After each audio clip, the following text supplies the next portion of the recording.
அப்ப இந்த மாதிரி பசங்களாம் குற்ற செயலில் ஈடுபடுறதே இல்லையா? ஒரு குற்றவாளி உருவாகுதுல பொது சமூகத்துக்கு சில பங்கு இருக்கு. இந்த திருத்தணி பிரச்சனை நடந்ததுக்கு அப்புறத்துல இருந்து சோசியல் மீடியா முழுக்க எல்லாருமே இதை வந்து ஒரு திட்டமிட்ட ஒரு வெறுப்பு பிரச்சாரமா ஒரு குறிப்பிட்ட சமூகத்துக்கு எதிராகவும் அந்த சமூகத்தை சேர்ந்த அரசியல் தலைவருக்கு எதிராகவும் தான் பண்ணிட்டு இருக்காங்க. இந்த மாதிரி குற்றங்கள் ஏன் நடக்குது, ஏதாவது நடக்குதுங்கிறத பத்தி படிக்கிற படிப்புக்கு பேர் தான் கிரிமினாலஜி. ஒன்னு சோசியல் கண்ட்ரோல் தியரி, இன்னொன்று வந்து லேபிளிங் தியரி. நெகட்டிவா லேபிள் பண்றதுங்கிறது காலங்காலமா இன ரீதியா, மொழி ரீதியா, சாதி ரீதியா, பாலின ரீதியா இந்த சோசியல் இன்இக்வாலிட்டியை ப்ரிசர்வ் பண்ணணுங்கிற ஆதிக்க சக்திகள் திரும்ப திரும்ப பண்ணிக்கிட்டே இருந்த வேலை தான் இது. வட மாநிலத்திலிருந்து அங்க இருக்க தொழிலாளர்கள் இங்க வந்து வேலை செய்யறது தானே. இவங்கெல்லாம் வட மாநிலத்திலிருந்து வராங்க சரி, ஆனா இவங்க ஹிந்திக்காரங்கன்னு சொன்னீங்களே அது கிடையாது. ஆனா பெரும்பான்மையா வட மாநிலத்தில் வரக்கூடியவங்க எல்லாம் யாருன்னா பட்டியல் சமூகத்தை சேர்ந்தவர்களும் பழங்குடி சமூகத்தை சேர்ந்தவர்களும் தான் அதிகமா இங்க வராங்க. நம்ம மக்களுக்கு கஷ்டம் இல்லையா, பிரச்சனை இல்லையா? நான் வேலை செஞ்ச திருப்பூர்ல தொழிலாளர்கள், தமிழ் தொழிலாளர்கள் பாதிக்கப்பட்டாங்க தான். ஆனா அது வட மாநில தொழிலாளர்களால கிடையாது. அவங்க செய்யற வேலைகள் வேற, தமிழ் தொழிலாளர்கள் செய்யற வேலை வேற. அந்த டைம்ல சின்ன சின்ன கம்பெனி எல்லாம் பாதி கம்பெனிங்க தொழிலை விட்டே வெளில போயிட்டாங்க. இந்த பிரச்சனைக்கு முற்றிலும் காரணம் கவர்மெண்ட், ஒன்றிய அரசு என்ன பண்ணுச்சு, பருத்தி விலையேற்றத்தை கட்டுக்குள்ள வைக்காம அதை அப்படியே விட்டுருச்சு, வெளிநாட்டுக்கு எக்ஸ்போர்ட் பண்ண ஆரம்பிச்சிட்டாங்க. அதனால பெரிதும் அடி வாங்கினது திருப்பூர் மாவட்டம். அவங்களுக்கு வாக்காளர் உரிமை அட்டை கொடுத்து தமிழ்நாட்டிலே இருக்க வைக்க வேண்டியதானே, எல்லாரும் இந்தியர்கள் தானே. அப்ப நான் போய் 10 வருஷமா போய் பிஆர்ல இருந்தேன்னா நான் போய் அவங்க அந்த மக்களோட அடிப்படை தேவை என்னன்னு எனக்கு தெரியாது, அந்த பிஆர் மக்களோட அரசியல் நிலவரம் என்னன்னு எனக்கு தெரியாது. நான் போய் இப்ப ஓட்டு கட்டி நிக்க முடியாது. தமிழ்நாட்டுல இன்னுமே வேலையில்லா திண்டாட்டம் இருக்கு. அவனுக்கு படிச்ச படிப்புக்கு வேலை இருக்கா? தேவையான என்எல்சி இருக்கு தெரியுமா, 2022 ஒரு 300 எக்ஸிகியூட்டிவ் இன்ஜினியரிங் போஸ்டிங்கான லிஸ்ட் விட்டான். இத்தனை லட்சம் இன்ஜினியர்ஸ்ல ஒரு தமிழ் கூட அந்த 300 போஸ்டிங் எலிஜிபிள் இல்ல. 2006 அப்புறம் அதிகமா தமிழர்கள் இந்த மாதிரி மத்திய அரசாங்க நிறுவனங்கள்ல வேலைக்கு போற எண்ணிக்கை குறைய ஆரம்பிச்சு. திட்டமிட்ட சிஸ்டமிக் எக்ஸ்க்ளூஷன் சொல்லுவாங்க.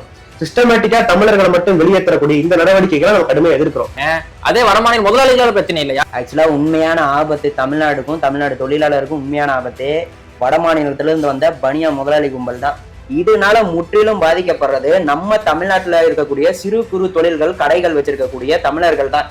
பள்ளி மாணவர்கள் இருந்து கல்லூரி மாணவர்கள் வரைக்குமே இந்த போதைப் பொருள் எல்லாம் அவங்களுக்கு சுலபமா கிடைக்குது. எங்கெங்கெல்லாம் இளைஞர்கள் போராடுறாங்களோ அந்த நாட்களெல்லாம் இளைஞர்கள் போராடக்கூடாது, அவங்க வீதிக்கு இறங்கி போராடக்கூடாது, இளைஞர்கள் கேள்வி கேட்க கூடாது. அந்த காரணத்தினாலேயே போதைப் பொருள் புழக்கத்தை அதிகமா 2005 இருந்தா அது தமிழ்நாட்டில் போதைப் பொருள் புழக்கம் அதிகமாச்சு.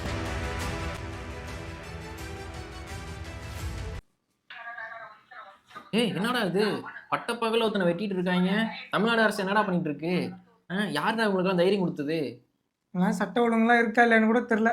இவங்களாம் ஆடு மண்டி வெட்டெல்லாம் பார்த்தா தெரியலையாடா இந்த பசங்க. இவங்களாம் இந்த காலனி பசங்கடா, இவங்களாம் இப்படித்தான் இருப்பாங்க. இவங்களை வளர்த்து விடுறதுக்கு வேற பத்தாததுக்கு ஒரு அரசியல் கட்சி வேற வந்துருக்குது, அழகுமுறை அத்துமீறின்ட்டு வேற. அதுக்குன்னு இப்படியாடா வெட்டுவாங்க? நீ வேற அதை விட போதாத குறைக்கு படத்தை வேற எடுத்து விட்டு இவனுக்கு இன்னும் வெறியேற்றிக்கிட்டு இருக்காங்கடா.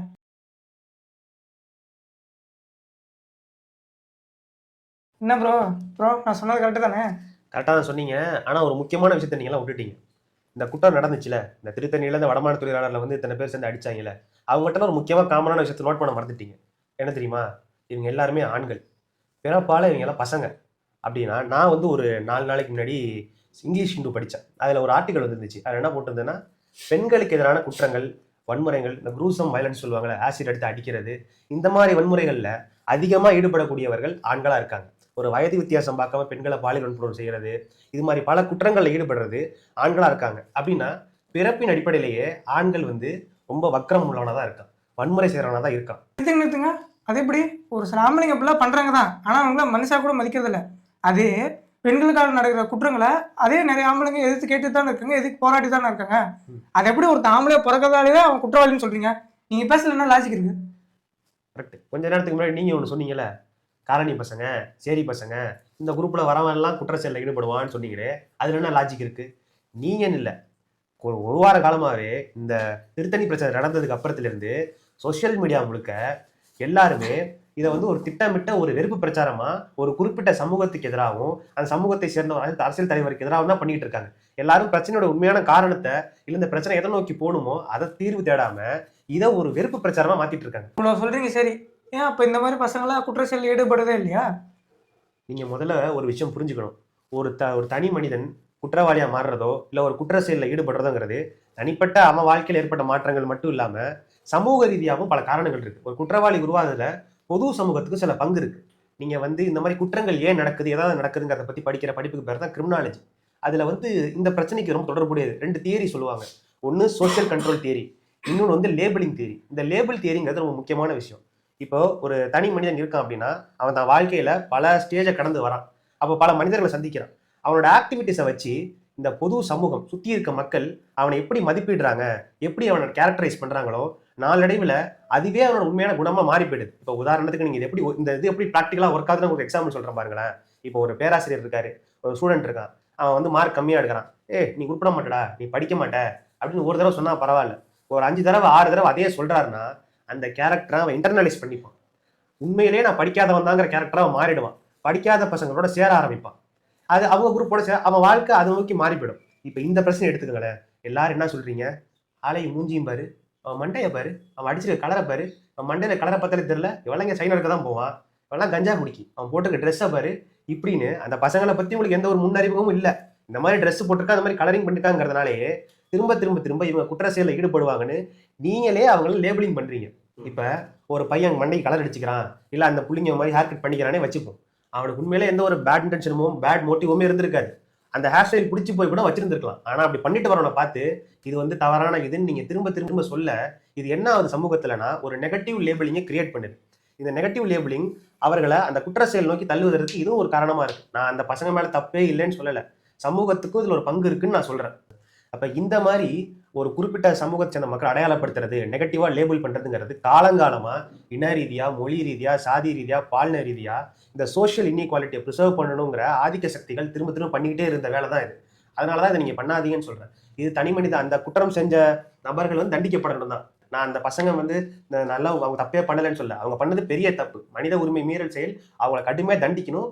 ஆனா அதே நேரத்துல சமூகமா லாங் டேர்ம்ல நமக்கும் சில பொறுப்பு இருக்கு. இந்த மாதிரி குற்றங்கள் எதிர்காலத்தில் நடக்கக்கூடாது அப்படின்னா நம்ம பங்குக்கு நம்ம என்ன செய்யணுங்கிறதையும் நான் சொல்றேன் இந்த இடத்துல.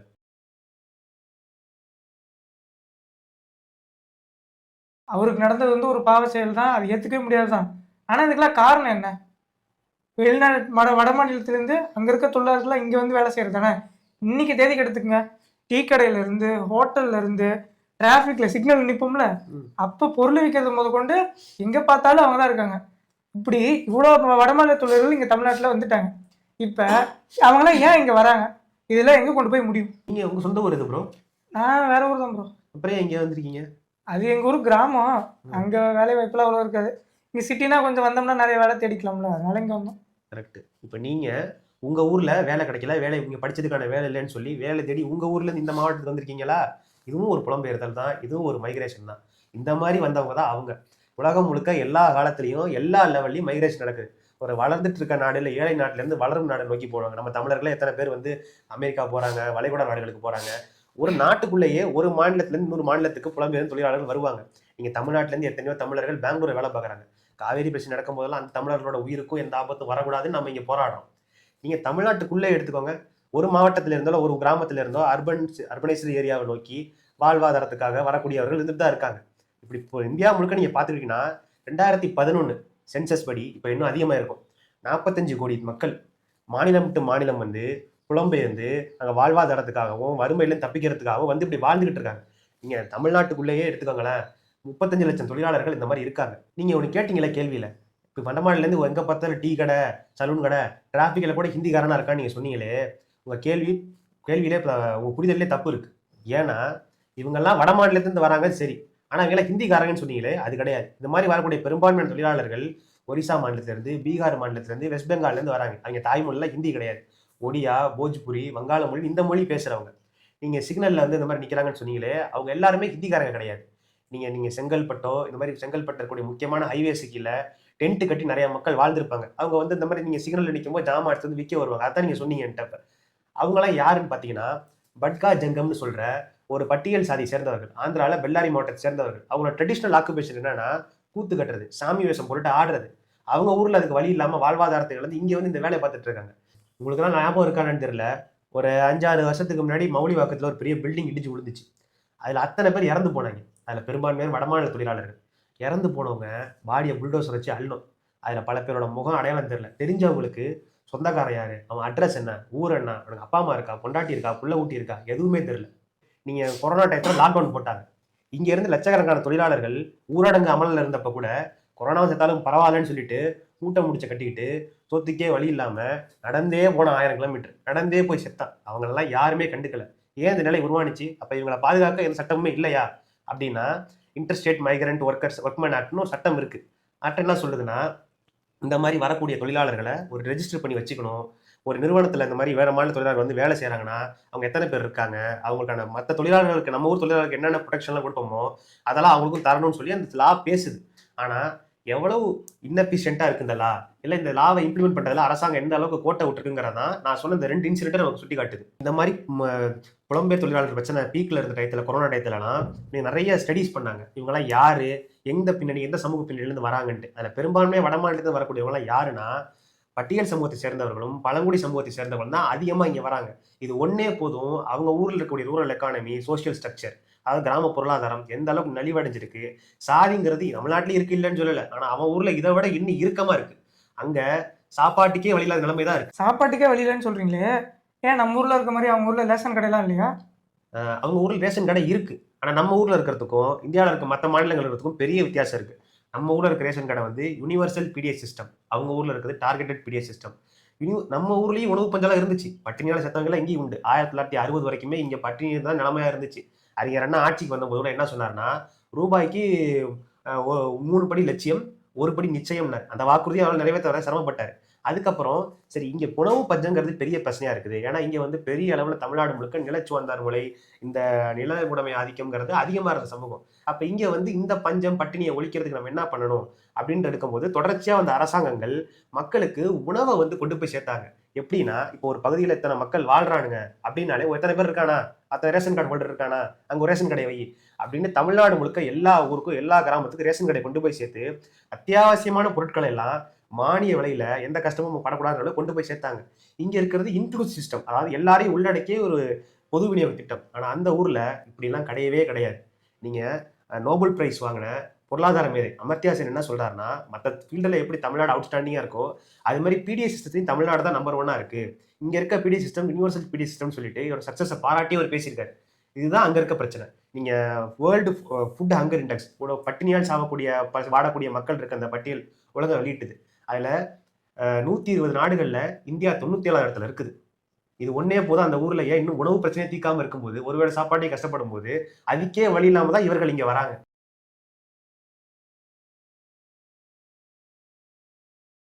வடமாநில தொழிலாளர்களோட கஷ்டத்தை சொன்னீங்க. சரி, நம்ம மக்களுக்கு கஷ்டம் இல்லையா, பிரச்சனை இல்லையா? வடமாநில தொழிலாளர்கள் வந்துட்டு தமிழ்நாட்டில் வேலை செஞ்சா நம்ம மக்களோட வேலை வாய்ப்பு பறிபோதில்லை. ரைட்டா? ஆனா நீங்க இப்படி கம்பேர் பண்றதே ஒரு தேவையில்லாத கம்பேரிசனுங்க. ஏங்க, ஒரு கான்செப்ட் ஒன்று இருக்கு, 3Dன்னு சொல்லுவாங்க. Dirty, difficult, dangerous. அதாவது என்னன்னா, வட மாநிலத்திலேருந்து இங்கே வரவங்க யாரும் பெரிய அரசாங்க உத்தியோகமோ இல்லை ஆஃபீஸ் வேலைக்கோ வரதில்லை. அவங்க பண்ணுறதே ரொம்ப டிஃபிகல்ட்டான வேலை, டேஞ்சரஸான வேலை, அழுக்கான வேலைகள், இதைத்தான் பண்ணுறாங்க.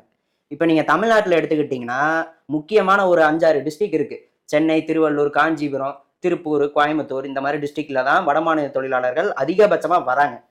இந்த திருப்பூர் டிஸ்ட்ரிக்ட்ல தான் நான் வந்து வாழ்கிறேன். அங்கே தான் வடமாநில தொழிலாளர்களோட தான் நான் பயணிச்சுட்டு இருந்தேன்.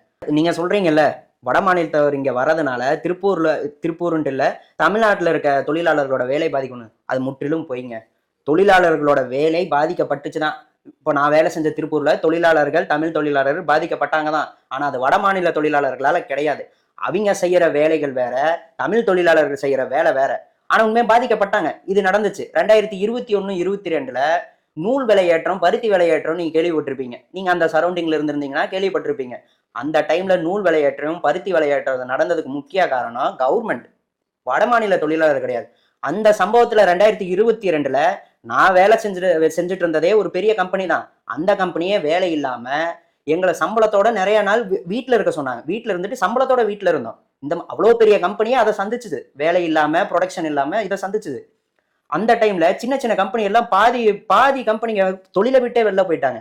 இந்த பிரச்சனைக்கு முற்றிலும் காரணம் கவர்மெண்ட், ஒன்றிய அரசு என்ன பண்ணுச்சு, பருத்தி விலையேற்றத்தை கட்டுக்குள்ள வைக்காம அதை அப்படியே விட்டுருச்சு. அந்த விலையேற்றத்தினால என்ன ஆயிடுச்சுன்னா, குஜராத் தான், இப்போ நீங்க இந்தியாவில் எடுத்துக்கிட்டீங்கன்னா சதவீதப்படி குஜராத் தான் அதிக பருத்தி உற்பத்தி செய்யறது. அங்கிருந்த பெரிய பெரிய பருத்தி உற்பத்தியாளர்கள் என்ன பண்ணிட்டாங்க, அந்த பருத்தியை எக்ஸ்போர்ட் பண்ண ஆரம்பிச்சுட்டாங்க, வெளிநாட்டுக்கு எக்ஸ்போர்ட் பண்ண ஆரம்பிச்சுட்டாங்க. அதனால பெரிதும் அடி வாங்கினது திருப்பூர் மாவட்டம். ஏன்னா இங்க பின்னலாடை தொழில் வந்து மிகவும் உண்மையான ஒரு தொழில். அவங்க பருத்தி நூல் விளையாடுறதுல இங்க பெருசா அடி வாங்கினாங்க. இதனாலதான் தமிழர்கள் நிறைய பேருக்கு திருப்பூர்ல வேலைக்கு போனது காரணம் இது. ஆனா நம்ம மக்கள் பொது புத்தியில என்ன நினைச்சுக்கிறாங்க, இந்திக்கார உள்ள வந்துட்டான்ப்பா அதனாலதான்ப்பா வேலை போயிருச்சுன்னு நினைச்சுக்கிறாங்க. காரணம் கவர்மெண்ட் தப்பு பண்ணது கவர்மெண்ட்டுங்க. நான் வேலை செஞ்சுட்டு இருந்த காலகட்டத்துல பாத்தீங்கன்னா என் கூட நிறைய வடமாநில தொழிலாளர்கள் வேலை செஞ்சாங்க. அவங்களோட பேசின வச்சு பார்க்கும் போதுதான் தெரியுது நம்ம வேற, அவங்க நிலைமை சுத்தமா வேற. அவங்க ஒரு வீட்டுல 7-8 பேர் இருப்பாங்க. அவங்களுக்கு ஒரு நாள் வருமானம் வெறும் 110 ரூபா. அவங்க எவ்வளவு வேலை செஞ்சாலும் அவ்வளவுதான் வருமானம். ஒரு நாள் வருமானத்தை வச்சு எப்படி 7-8 பேருக்கு அவங்க குடும்பத்தை நடத்துவாங்க? அதுவும் வேலை எல்லாம் எல்லாத்துக்கும் 7-8 பேர் இருந்தாலும் எல்லாத்துக்கும் எல்லாம் வேலை இருக்காதுங்க. யாராவது ஒருத்தர் 2 பேருக்கு தான் வேலையே கிடைக்குது. அவன் ஏன் அவங்க ஊரை விட்டுட்டு இந்த ஊருக்கு வரானா, அங்க வெறும் 100 ரூபா 110 ரூபா தான் கிடைக்குது. இங்கே இன்னும் ரொம்ப அதிகமா 500 1000 எல்லாம் கிடைக்கிறது இல்ல. இங்க வரவங்களுக்கும் அதிகபட்சம் 200 300 தான் கிடைக்குது. ஆனா அந்த 200 300க்கு தகுந்த வேலையை அவங்க செய்யறது இல்ல. அதை விட டபுள் மடங்கான வேலைகளை தான் செய்யறாங்க. ரொம்ப மோசமான வேலைகளை செய்யறாங்க. இந்த மாதிரி ஒரு 200 ரூபா 300 ரூபா கிடைச்சா போதுங்கிற நிலைமையில தான் அவன் ஊர்ல இருந்து இங்க வரான். அது ஒண்ணும் இதனால நம்ம மக்களுக்கு எந்த பாதிப்பும் கிடையாது. ஏன்னா நம்ம மக்கள் எந்த வேலைகளை செய்ய மாட்டேன்னு விட்டுட்டு போறாங்களோ அந்த வேலைகளை தான் அவன் பாக்குறான். இப்ப நீங்க கடற்கரை ஓரங்களையோ இல்ல ஹார்பர்ல எடுத்துக்கங்க. மீன் கழிவுகள் அள்ளுறது, மீன் கழிவுகளை டிஸ்போஸ் பண்றது, அங்க இருக்கிறதுலே அன்ஸ்கில்டு லேபர்ஸ்னு சொல்லுவாங்க. அந்த மாதிரி அன்ஸ்கில்டு லேபர்ஸ் பண்ணக்கூடிய வேலைகளை தான் அவன் பண்றான்.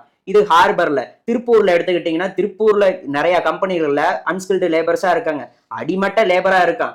அதுவும் இல்லாம நிறைய இந்த டாய்லெட் கிளீன் பண்ற வேலை, வேற கிளீனிங் வேலை, இந்த மாதிரி வேலைகளை தான் அவன் பாக்குறான்.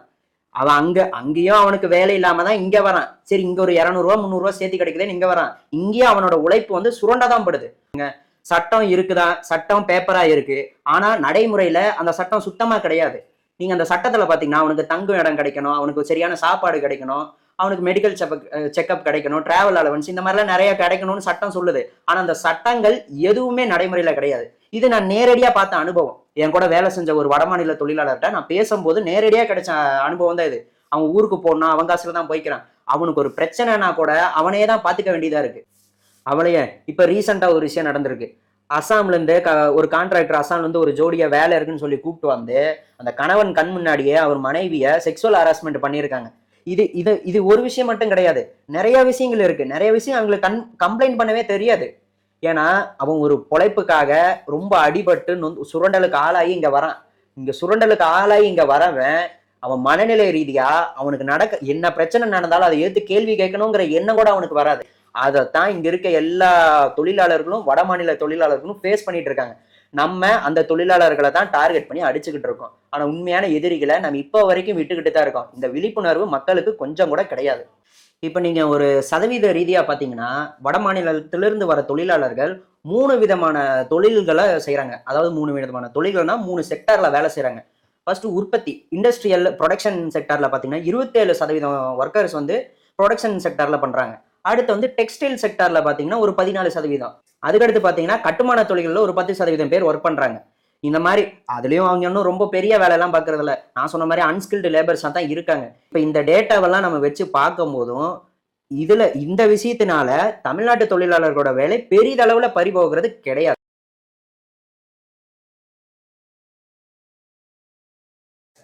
சரி, இவ்வளவு பிரச்சனை பேசுறீங்க. அவங்களுக்கு வாக்காளர் உரிமை அட்டை கொடுத்து தமிழ்நாட்டிலே இருக்க வைக்க வேண்டியதானே? எல்லாரும் இந்தியர்கள் தானே, அப்புறம் ஏன் இதை மட்டும் எதிர்க்கிறீங்க? அதாவது இந்திய குடிமகன் உள்ள எவருக்கும் ஓட்டு மறுக்கப்படுவதில்லை. அவன் பணக்காரன், ஏழை, வேற ஜாதி, வேற மதம் அப்படின்னு சொல்லி எந்த ஒரு நபருக்கும் ஓட்டுரிமை மறுக்கப்படுவதில்லை. இந்திய குடிமகன் எவருக்குமே 18 வயதுக்கு மேல் உள்ள அனைவருக்குமே வாக்குரிமை செலுத்த அவங்களுக்கு உரிமை உண்டு. இது இந்திய அரசியல் சட்டத்திலேயே கூறியிருக்கு. பெரும்பாலும் என்ன சொல்றாங்கன்னா, இங்க புலம்பெயர் தொழிலாளர்கள் தமிழ்நாட்டுக்கு வேலை செய்ய வராங்க, இங்க வராங்கன்னு சொல்றாங்க. இப்ப என்னன்னா, இப்ப நான் போய் 10 வருஷமா போய் பீகார்ல இருந்தேன்னா நான் போய் அந்த மக்களோட அடிப்படை தேவை என்னன்னு எனக்கு தெரியாது. அந்த பீகார் மக்களோட அரசியல் நிலவரம் என்னன்னு எனக்கு தெரியாது. நான் போய் அங்க போய் ஓட்டு கேட்டு நிக்க முடியாது. ஏன்னா அவங்க மக்களுக்கு எனக்கு நான் ஓட்டுரிமை கேட்டா அந்த மக்கள் வசிக்கிற மக்களுக்கும் எனக்கும் அரசியல் படி ஏதாவது ஒரு பிரச்சனையாக உள்ளாகும். கேள்வி அவங்களோட அரசியல் இறையாண்மைக்கு கேள்விக்குறியாகும். அதே மாதிரி இப்ப இதே தமிழ்நாட்டில் வசிக்கிற அந்த பீகார், குஜராத், ஆந்திர பிரதேச, தெலுங்கானா இதுல புலம்பெயர் தொழில் இங்க வசிக்கும் போது ஓட்டு கேட்கும்போது தமிழ்நாட்டு மக்களோட என்னென்ன பிரச்சனை, அடிப்படை தேவைகள் என்னென்ன அந்த மக்களுக்கு தெரியாதுல்ல. அதனால இங்க தமிழ்நாட்டு மக்கள் இறையாண்மையும் பாதிக்கப்படும். அதனாலதான் அந்த ஓட்டுரிமை அவங்களுக்கு கொடுக்க கூடாதுன்னு சொல்றோம். முன்கூட்டி என்ன சொல்லியிருக்காங்கன்னா, ரெப்ரசன்ட் ஆஃப் பீப்புள் ஆக்ட்ல 1950 என்ன சொல்லியிருக்காங்கன்னா, ஒரு குறிப்பிட்ட நபர் ஒரு மாநிலத்தில் வசிக்கும் போது அந்த இடமே அவருக்கு வாக்களிக்கும் இடமாக கருதப்படுது. அதாவது ஏன்னா அவர் அந்த தொகுதியில் இருக்கும்போதே அவர் அங்கேதான் வாக்களிக்க மட்டுமா முடியும். வேற எந்த மாநிலத்தில் போய் வசிக்கும் போது அவர் வாழ்வாதாரத்தை தேடி தான் போயிருப்பாரு. அதனால அங்கே போய் அவங்க வாக்களிக்க முடியாது, வாக்களிக்கும் கூடாது. அதனால இது பெரிய பிரச்சனைக்கு உள்ளாகும் தான் அப்பயே முன்கூட்டியே இந்த ஆக்ட்ல சொல்லியிருக்காங்க. மக்கள் இந்த புலம்பெயர் தொழிலாளர்கள் இன்னொரு மாநிலத்தை வந்து வசிக்கிறப்ப அந்த மாநிலத்தின் அரசியல் நிலைமை கேள்விக்குறியாதனால தான் முன்கூட்டியே என்ன சொல்லியிருக்காங்கன்னா, இந்திய தேர்தல் விதி சொல்லியிருக்கு. அது என்னன்னா, ஒரு நபர் தனது சொந்த தொகுதியில் மட்டும்தான் வாக்களிக்க முடியும். அந்த மாநிலத்தில் உள்ள தொகுதியில் மட்டும்தான் வாக்களிக்க முடியும். மற்ற மாநிலத்துக்கு போய் வாழ்வாதாரத்தை தேடி போறப்போ அந்த மாநிலத்தில் உள்ள தொகுதியில வாக்களிக்க முடியாது. அது வாக்களிக்கவும் கூடாது. ஏன்னா அது அரசியல், அவங்களோட அரசு, அந்த மக்கள் உள்ள அரசியல் உரிமையை இப்போ இந்த அரசியல் இந்த மக்கள் உரிமையை பாதிக்க ஒரு சிக்கலுக்கு உள்ளாகும். சரி, அப்ப அந்த மக்களுக்கு பாதுகாப்பு இல்லையா? அந்த மக்கள் வந்து அங்கிருந்து வர்றது என்னன்னா, அன்றாட வாழ்வாதாரத்துக்கும் பொழப்புக்கும் வயிற்றுக்கும் தேடி தான் இங்க அந்த மாநிலத்துக்கு வர்றாங்க. அந்த மாநிலத்துக்கு வர்றதுக்கும் இந்திய அரசாங்கமே ஒரு சட்டம் ஏற்றிருக்கு.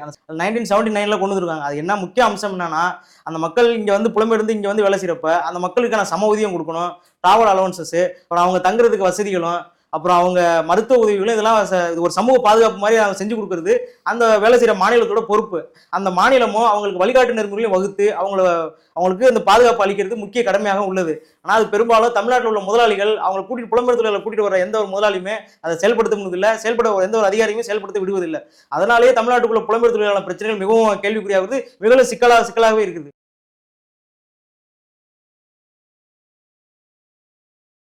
தமிழ்நாட்டுல இன்னுமே வேலையில்லா திண்டாட்டம் இருக்கு.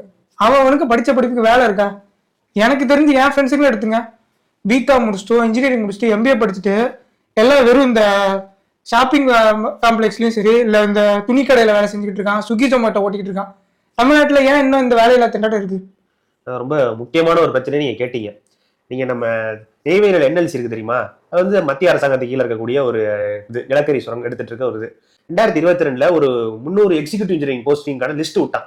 அந்த லிஸ்ட் எடுத்து பாத்தீங்கன்னா சர்மா, வர்மா, சிங்குன்னு எல்லாம் தமிழர் அல்லாத ஒரு பேர் தான் இருந்துச்சு. ஒரே ஒரு தமிழர் தான் நினைக்கிறேன், ஒரு தமிழன் பேர் கூட இல்லை அதுல. நீங்க வந்து இப்ப கேட்டீங்கல்ல, இன்ஜினியரிங் படிச்சுட்டு என் ஃப்ரெண்ட்ஸ் ஏன் இருக்காங்க, வேலை இல்லாம இருக்காங்கன்ட்டு. இந்தியாவிலேயே தமிழ்நாட்டில் இன்ஜினியரிங் காலேஜ் அதிகம். ஒரு வருஷத்துக்கு இன்ஜினியரிங் முடிச்சு வர மாணவர்களே அத்தனை லட்சம் பேர் இருக்கான். அப்படின்னா இத்தனை லட்சம் இன்ஜினியர்ஸ்ல ஒரு தமிழச்சு கூட அந்த 300 போஸ்டிங் எலிஜிபிள் இல்ல, தகுதி இல்ல. நீங்க என்எல்சி எடுத்துக்கோங்களேன். 1956 அந்த நிறுவனத்தை கொண்டு வராங்க. அப்ப அவ்வளவு தமிழர்கள், அந்த கிராம சேர்ந்த தமிழர்கள் எல்லாம் நம்மளோட விவசாய நிலத்தை கொடுக்குறாங்க. சரி, இது என்எல்சி வரதுனா நம்ம தமிழர்களோட வாழ்வாதாரம் மாறும், நமக்கெல்லாம் வேலை வாய்ப்பு கிடைக்கும், நம்ம வாழ்க்கை மேம்பட்ட போது நம்பி கொடுத்தாங்க. இப்ப வரைக்கும் ஒரு 66 வருஷத்துக்கு மேல ஆயிடுச்சு. வந்து எத்தனை தமிழர்களுக்கு அங்க வேலை வாய்ப்பு கிடைச்சிருக்கு? எத்தனை தமிழர்களுக்கு, என் நிலத்தை கூட தமிழர்களுக்கே அவங்க உரிய காம்படிஷன் வழங்கப்பட்டிருக்கு அப்படின்னு பாத்தீங்கன்னா இப்ப வரைக்கும் இல்ல. 2014 எடுத்துங்க, ரயில்வே டிபார்ட்மெண்ட்ல வேலை கேட்டு, அதுவும் ஹெல்பரு, இந்த பியூனு, கேட்மேனு, இந்த வேலைக்கு ஒரு 2,80,000 அப்ளிகேஷன் தமிழ்நாட்டை சேர்ந்தவங்க போட்டாங்க. கரெக்டா 2,80,000 அப்ளிகேஷன் ரிஜெக்ட் பண்ணான். 1-2 ரிஜெக்ட் பண்ணா பரவாயில்ல, எப்படி 2,80,000 தமிழ்நாட்டுக்காரனா பார்த்து ரிஜெக்ட் பண்ணாங்க?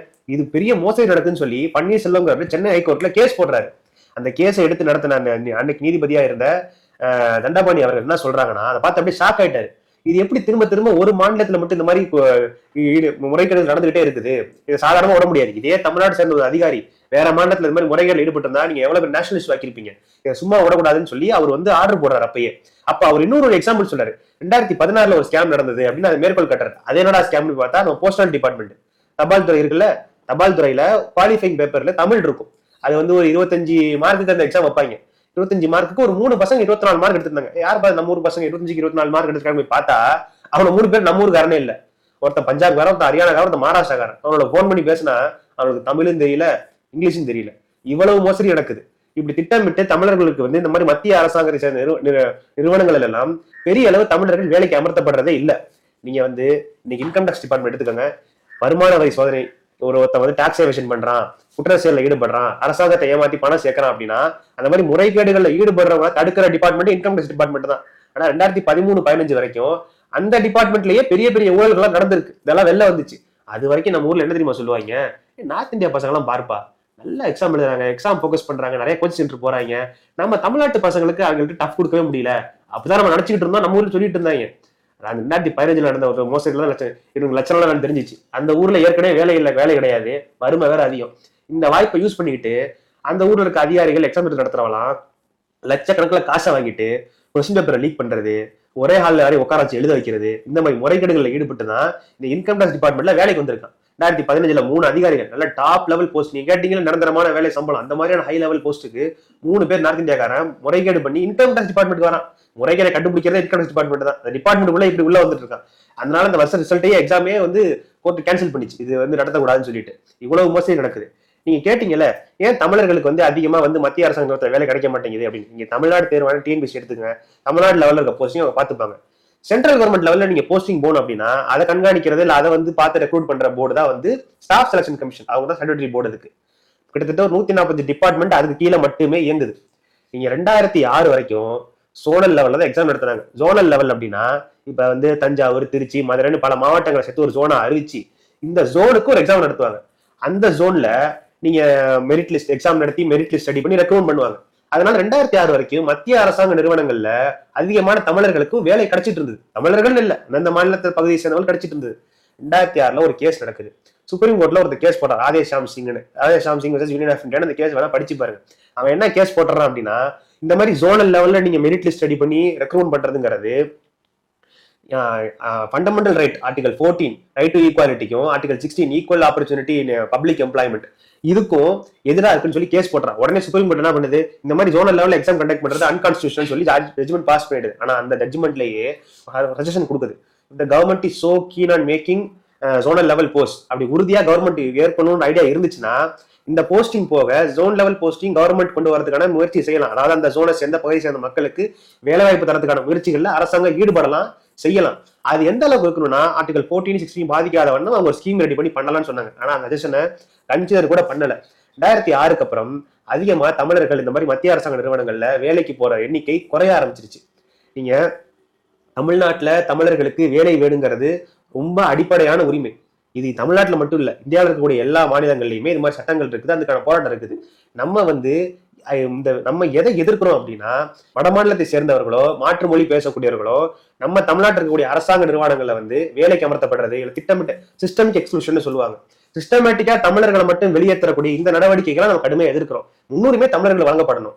ஆனா அதே நேரத்துல இந்த மாதிரி புலம்பெயர்ந்து வராங்க இல்லையா, பஞ்சம் முளைக்க வேலை தேடி வராங்க இல்லையா, அவங்கள விரட்டவன் அடிப்பான்னு சொல்ற அரசியலை நம்ம எதிர்க்கல. அது வந்து ஒரு முட்டாள்தனமான அரசியல். அதை நம்ம என்னைக்குமே ஆதரிக்கல. உழைக்கிற மக்கள் எப்படி உனக்கு எதிரி ஆகும்? அவன் எதிரி கிடையாது. உண்மையிலே உன்னை இந்த மாதிரி உனக்கு கிடைக்கக்கூடிய நியாயமான உரிமைகளை மறுக்கிறது தான் நமக்கு எதிரி. நம்ம யாரை எதிர்க்கிறோங்கிறதுல நம்ம தெளிவா இருந்துக்கணும்.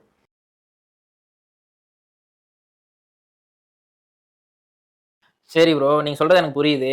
வடமாநில தொழிலாளர்களால பிரச்சனை சொல்றாங்க, அதே வடமாநில முதலாளிகளால பிரச்சனை இல்லையா? ஏன் அவங்க வட்டி பிசினஸ்ல இருந்து வீட்டு பொருட்கள் விற்கிற வரைக்கும் எல்லாமே பண்ணி செல்வத்தோட தான் வந்துட்டு இருக்காங்க, அவங்களால எதுவும் பிரச்சனை இல்லையா? நீங்க அதெல்லாம் கேட்க மாட்டீங்களா? இப்பதான் கரெக்டா எது பிரச்சனைங்கிறதே நீங்க தெரிஞ்சிருக்கிறீங்க. ஆக்சுவலா உண்மையான ஆபத்து தமிழ்நாடுக்கும் தமிழ்நாடு தொழிலாளருக்கும் உண்மையான ஆபத்தே வட மாநிலத்துல இருந்து வந்த பனியா முதலாளி கும்பல் தான். எப்படி சென்ட்ரல் கவர்மெண்ட்ல இருக்க பெரிய பெரிய பதவிகள் வேலைகள் எப்படி இந்திக்காரங்களோ இல்ல வடமாநிலத்தவரோ எடுக்கிறாங்களோ, அதே மாதிரி தான் தமிழ்நாட்டுக்குள்ள இருக்க சிறு குறு தொழில்களை டார்கெட் பண்ணி வடமாநில கும்பல் நிறைய வேலை பண்ணுது. குறிப்பா வடமாநில பனியா கும்பல் வந்து நிறைய வேலை பண்ணுது. அவங்கெல்லாம் பெரும் முதலீட்டாளர்கள். இங்க வர மளிகை கடை வைக்கிறாங்க, ஸ்டோர் வைக்கிறாங்க, எலக்ட்ரிக்கல் ஐட்டம்ஸ் ஸ்டோர் வைக்கிறாங்க, நிறைய ஸ்டோர் வைக்கிறாங்க. இதனால முற்றிலும் பாதிக்கப்படுறது நம்ம தமிழ்நாட்டுல இருக்கக்கூடிய சிறு குறு தொழில்கள் கடைகள் வச்சிருக்கக்கூடிய தமிழர்கள் தான். இந்த பிரச்சனை யாருமே நம்ம பார்க்க மாட்டேங்கிறோம், எதையும் கவனிக்க மாட்டேங்கிறோம். ஆக்சுவலா நம்ம ஒரு விஷயத்த புரிஞ்சுக்கணும். அவனுங்க பண்ற ஒரு ஸ்ட்ராட்டஜியை வந்து நம்ம நம்பி அதுல ஏமாந்துரும். அவனோட ஸ்ட்ராட்டஜியே என்னன்னா, நம்ம தமிழ்நாட்டுக்குள்ள வர்றது இல்ல மற்ற மாநிலங்கள்லயோ எங்கேயாவது போய் சீப் ரேட்டுக்கு அங்க அந்த மாநிலங்களுக்கு இருக்கக்கூடிய பொருளை அங்க இருக்க விலையை விட சீப் ரேட்டுக்கு தரான். ரொம்ப சீப் ரேட்டுன்னு நம்ம மக்கள் அதை தேடி போறோம். இன்னைக்கு எடுத்துக்கிட்டீங்கன்னா மல்லிகை கடையில இருந்து ஹோம் அப்ளையன்சஸ், எலக்ட்ரிக் பொருட்கள், வண்டியோட ஸ்பேர்ஸ் எல்லாமே யாருக்கிட்ட சீப் ரேட்டா கிடைக்கும் பார்த்தா சேட்டாங்கடை இல்ல பனியா கும்பல் கடை. இவங்ககிட்ட போனா சீப் ரேட்ல கிடைக்கும்னு நம்ம மக்களுக்குள்ள ஒரு மனநிலை வந்துருச்சு. இதுதான் உண்மை. நீங்க உங்க வீட்டுக்கு ஒரு பொருள் தேவையா, ஒரு எலக்ட்ரிக் சாமானோ ஒரு மல்லிகை சாமானம் தேவைன்னா கூட நீ இந்த மாதிரி சீப் ரேட்ல தரக்கூடிய பனியா கும்பலையும் மாறுவாடி கும்பலையும் இவங்களை தான் தேடி போறோம். இது எல்லார் வீட்லயும் நடக்குது.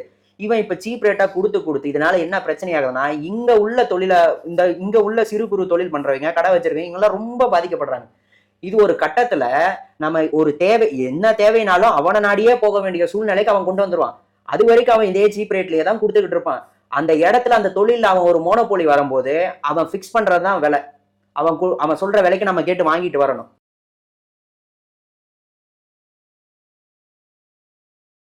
முக்கியமான பிரச்சனையை நம்மளாம் விட்டோம். இவ்வளவுத்துக்கு காரணம் என்ன? போதைப் பொருள் விநியோகம் தான். அது தமிழ்நாட்டுல யாரெல்லாம் இன்ஃப்ளூயன்ஸ் பண்ணியிருக்கு? பள்ளி மாணவர்கள் இருந்து கல்லூரி மாணவர்கள் வரைக்குமே இந்த போதைப் பொருள் எல்லாம் அவங்களுக்கு சுலபமா கிடைக்குது. இப்படி இந்த போதைப் பொருள் விநியோகம் தமிழ்நாட்டுல ஏன் என்ன இருக்கு? எவ்வளவு சுலபமா எப்படி எல்லாத்துக்கும் கிடைக்குது? பெரும்பாலும் தமிழ்நாட்டில் வந்து போதைப்பொருள் புழக்கம் வந்து அதிகமாகிடுச்சுன்னு எல்லாரும் சொல்றாங்க. ஆனால் தமிழ்நாட்டில் போதைப்பொருள் அதிகமாக உற்பத்தி செய்கிற அளவுக்கு ப்ரொடக்ஷன் இங்கிருந்து வர்றதில்லை. பெரும்பாலும் இது வந்து வெளி மாநிலத்தில இருந்தோ இல்லை வெளிநாடுல இருந்தோ வருது. அது கப்பல் வழியோ இல்லை இல்லீகலாக கூட வர வாய்ப்பு இருக்கு. ஆனால் அப்படி கப்பல் வழியா எக்ஸ்போர்ட் அல்லது இம்போர்ட் பண்ணும்போது அது செக் போஸ்ட் தாண்டி சிண்டிகேட் தாண்டி வழியாக தான் வருது. அப்போ வரும்போது அங்கே கஸ்டம்ஸ் இன்ஸ்பெக்டர் போலீஸ்லாம் என்ன செய்றாங்க, தமிழ்நாட்டில் சென்னையில் எடுத்துக்கிட்டீங்கன்னா சென்னையில் பெரிய இன்ஸ்டியூஷன் வரையும் ஒரு கிராமங்கள் உள்ள ஒரு பள்ளிகள் வரையும் போதைப்பொருள் அழகாக சுலபமாக கிடைக்குது. அப்போ இந்த மாணவர்களுக்கு தேவையை உருவாக்குறது யாரு? இந்த தேவையை உருவாக்கி இது பின்னாடி என்ன எந்த ஒரு காரணத்திற்காக அவங்க இப்படி செயல்படுறாங்க? போதைப்பொருள் புழக்கத்தை அதிகரித்து மாணவர்கள் மத்தியில் அதிகரித்து அவங்க மாணவர்களை கேள்வி கேட்காம அவங்களுடைய எந்த ஒரு சம்பந்தப்பட்ட பிரச்சனைகளுக்கு கேள்வி கேட்காம விடாம பண்றது யாரு? இது பின்னால் யாரு இருக்கா? தமிழ்நாட்டில் மட்டும் போதைப்பொருள் புழக்கம் அதிகமா இல்ல, பல வெளிநாடுகளிலும் நடக்குது. ஏன் நடக்குதுன்னா, எங்கெங்கெல்லாம் இளைஞர்கள் போராடுறாங்களோ அந்த நாட்டிலலாம் இளைஞர்கள் போராடக்கூடாது, அவங்க வீதிக்கு இறங்கி போராடக்கூடாது, இளைஞர்கள் கேள்வி கேட்கக்கூடாது. அந்த காரணத்தினாலேயே போதைப்பொருள் புழக்கத்தை அதிகமா அவங்க இது பண்ணாங்க, அதாவது இம்போர்ட் பண்ணாங்க. 2005 இருந்தா அது தமிழ்நாட்டில் போதைப்பொருள் புழக்கம் அதிகமாச்சு. அது ஏன்னா 2005க்கு முன்னாடி பல இளைஞர்கள் பல போராட்டங்களை கையில் எடுத்திருக்காங்க. அது என்னன்னா, ஹைட்ரோ கார்பனு, மீத்தேனு, நீட்டு, ஜல்லிக்கட்டு பிரச்சனை, காவேரி பிரச்சனை போன்ற பிரச்சனைகளுக்கு எல்லாருமே முன் சென்றது பல இளைஞர்கள் தான். அந்த இளைஞர்களை மட்டுப்படுத்துறதுக்கு தான் இந்த போதைப்பொருள் புழக்கத்தை அதிகமாக உள்ள கொண்டு வந்தாங்க.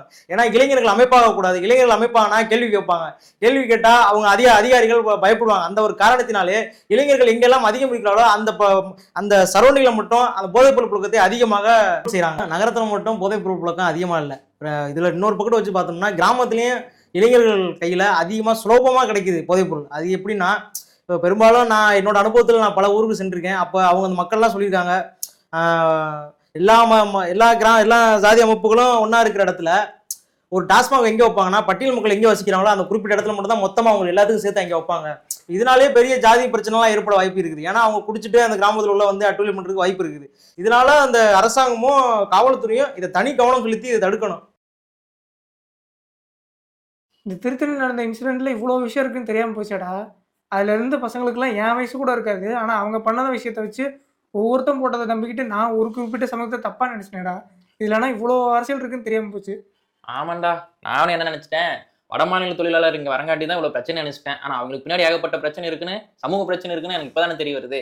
இனிமேலாவது எவன் வீடியோ போட்டாலுமே அது எதுக்காக போடுறான், அது என்ன நோக்கன்றதை பார்த்துட்டு தெரிஞ்சுட்டு அவனை நம்பலாமா வேணாமான்ற முடிவு பண்ணும். சரிடா வாடா, நம்ம வேலையை பார்ப்போம். இது என்னடா, அமெரிக்கார வெனிசுலா நாட்டுக்குள்ள பூந்து அதிபரையை தூக்கி இருக்கான். இவன் நினைச்சா எந்த நாட்டுக்குள்ள வேணா யார் வேணா தூக்காம போலயே. டே, இது நம்ம இப்ப பேசுனதை விட பெரிய அரசியல்ரா. இதை பத்தி தாண்டா இப்ப நம்ம அடுத்து பேசணும்.